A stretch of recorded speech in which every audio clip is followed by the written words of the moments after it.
Good morning once again. I am the regular presenter, Venerable Chimezie Chukwuka. And this morning we are coming your way with a topic that agitates the mind of many, even in our communion. I want to talk about Anglicanism and the beauty in our worship life and our services. Honestly, one of the things that endeared me to the church is the serenity, the orderliness, the structure. And when I situate it with the description about heaven, how is the throne, the beauty, the angels, the array of elders before the throne, and how everybody worships, I imagine in my brain, my sense, that the Anglican Church is a church that is in tune with what is above heaven. For example, in our services, let me take the Eucharist, for example. The serenity, the sacredness of the service, right from calling penitential prayer, calling people to worship and penitential prayers, you will see trying to bring you, to tune you to really come before God in humility, submission to worship. And the hymns choosing, which is in tandem with the moment, at that very particular moment. And the church, the service progresses serenely, and as it moves, you see the, how would I put it? You see like the flow of, you see the presence of God coming out gradually as you progress. You move from there, ask for forgiveness of sin, bring in congregational forgiveness, and everybody coming before God and asking for forgiveness. And even as we move, reading the lessons. The lessons are ministering to us for those who are very relevant, who are very sensitive. As you listen to the music, listen to the canticles, which in all these things we are praising the Lord. You listen to the hymns, the lessons are speaking to you even before the sermon. And all these things, if you want to have a full dose of the Lord, as you flow with this service, is so wonderful. And by the time you get to peace, which means you can greet one another, getting to hearing the sermon, and now preparing the table for the Eucharist proper. And I like the way the liturgy is structured. And as we begin to bring and present the bread and the wine, it progresses very well. And it gets to a stage where there is an invocation of the presence of God into the. And at that point in time, once the invocation and consecration is done, it becomes his body and blood.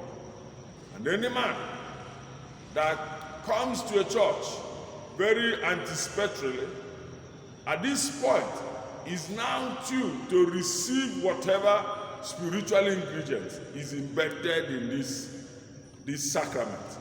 And I want to tell you, if you are following it rigidly, you are already blessed. And by the time you come before the altar to take the body and his blood, I bet you are filled, you are refilled. So it's a service. These are services. If I is the highest form of a higher service in the Anglican Communion, Eucharist, There is no other service bigger than this one, because we are talking about the high priest. Then I have also understood the beauty in our services. For example, when we talk about the liturgy of the church, like in a service, is it not the order of service that you needed to be guided? You don't just come like a loose canon or a freelance worshiper. You come before the Lord, have an order. And I have also discovered when people say, the order is the liturgy is dull. I tell them that any man that the liturgy is dull in his hand is not a vibrant priest or pastor, because I know that the liturgy is alive in the hand of the handler. Embedded in the order of service are times of worship, bringing people to the worship, tuning their mind, coming, reading the lessons and whatever. So these things are there. It all depends on the handler, how you want to really handle it. Let me tell you, for example, there is, I give you a testimony.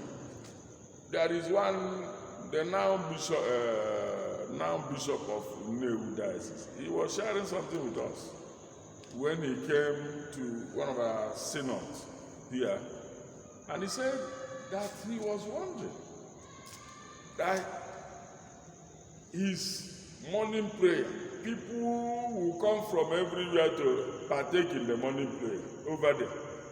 So, and now, because people are looking forward to being blessed, just coming for morning prayer, people are blessed. So is it not the same morning prayer that others are doing and nothing is happening? They just come there as a normal routine activity, and that is not what should happen.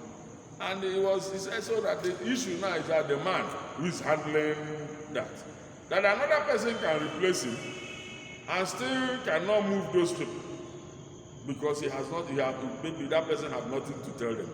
And he also said that the man that succeeded him came to the DSM meeting. I was asking him, can you give me some credit? And he was wondering. And this is a church. when he was there, the least amount he has in his credit is 70,000. The same church. People loaded.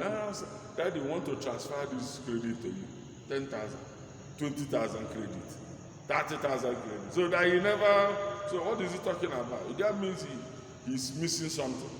He has not touched their lives. So the services needed to be lively.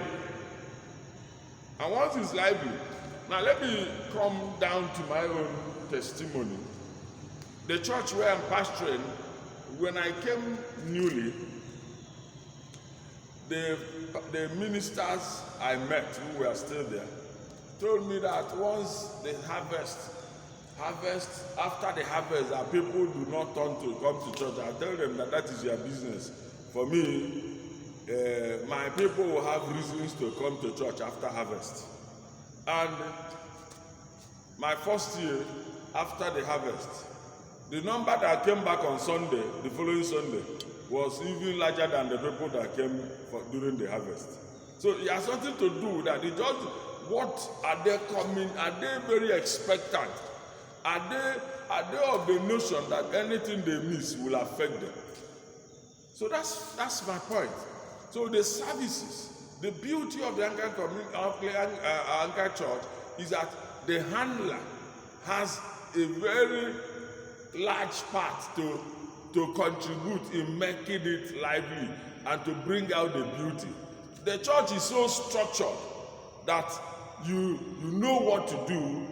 It's so structured that people who know what they want to, what they are coming in to do not need to fight over issues, because the thing is so structured.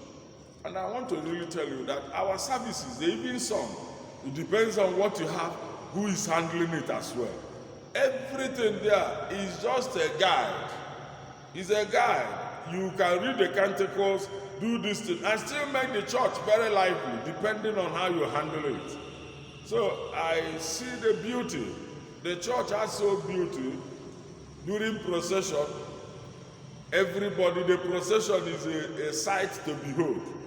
The choir, the cross bearer are leading the church, the choir, the lay readers, the conductor, everybody moves, the evangelist, the lay, everybody moving in its majesty. So the beauty is everywhere if you really want to. So that the point is this: our teaching method is also powerful because we are Bible based. We have never deviated from the scripture. We are called the Orthodox. And what does it mean? It means the original people who are still glued to what the scripture says without compromising. And thank God I belong to the Anglican Communion. It is a church that if you really want to understand what we're doing, bend down and you'll see very well. God bless you.